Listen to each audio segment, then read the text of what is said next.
watching News 24 Live. It's Monday, the 18th of May. I'm joined in studio this morning by Sport 24 editor Garen Lamney and chief writer Rob Hying to give you a sports recap from the weekend. Gentlemen, good morning. Morning, Nick. Let's start with rugby, Rob.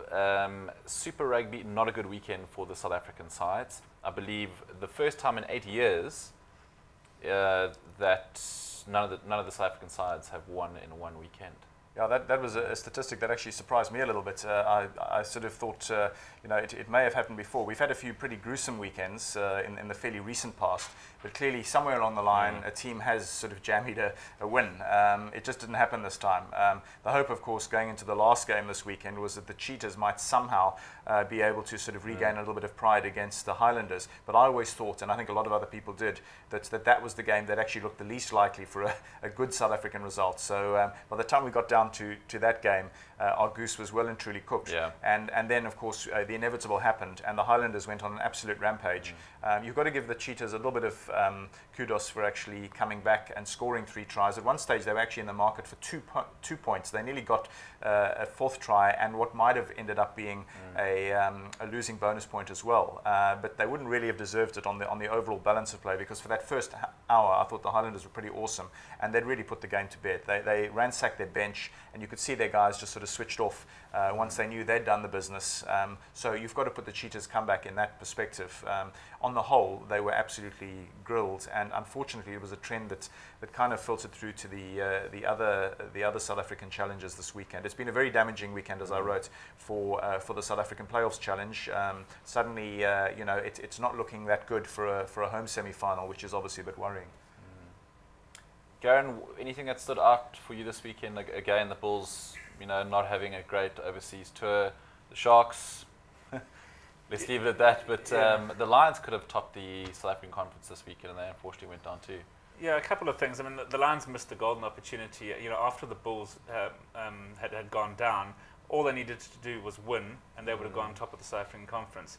But they let it slip a little bit. The Brumbies, as I sort of thought, they bounced back from their defeat to the Stormers, which they were fairly unlucky to go down. They missed a conversion right at the end that would have given them the victory. They were just too clinical for the Lions. And after the Lions changed almost their entire bench, and especially their front row, the Brumbies suddenly took ascendancy in the scrum, and that was something I think that shocked the Lions a little bit.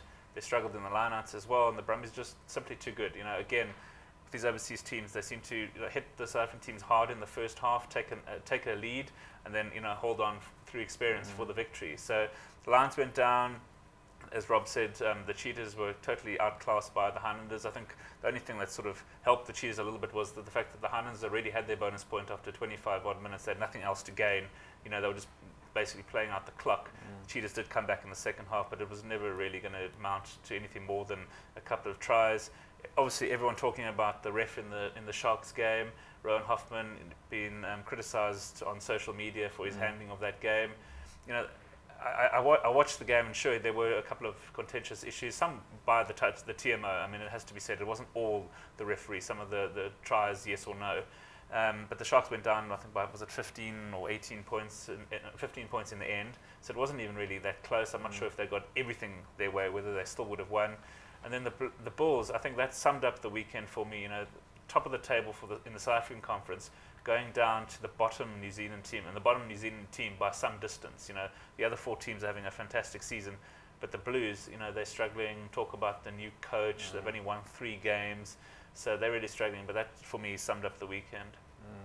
And how do you see things sort of shaping up in the? We've got 3-4 rounds left. The Stormers possibly our sole hope.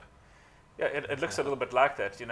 When you think that the Sharks and the Bulls still have overseas matches to play, the Lions do have a fairly easy-looking match on paper this weekend against the Cheetahs away. But the way the Cheetahs played, you'd think the Lions would be favourites. But the Stormers still have a number of games at Newlands. They got the Rebels this weekend. The Rebels were pretty woeful against the Reds this last weekend. They got to fly all the way to South Africa. So you think, even though the Stormers are now second in the South African Conference, with the Bulls still having away games, it seems like the Stormers are South Africa's only hope. It might even come down to the fact that they're the only South African team that makes the top 6. If the New Zealand the top three still continue to win, and the Waratahs have a fairly easy run in the next couple of games against, apart from the Crusaders this weekend, they've got to come to South Africa and play the Lions and the Cheetahs. The Brumbies, you know, they'll still pick up some wins in the Australian Conference, so we could be back to only one South African team in the top 6, depending how matches pan out. But the log is certainly a lot clearer now with only 3 or 4 matches remaining. You can sort of now see who is out of the mix completely, who's got a genuine chance, and who likely is going to top each conference.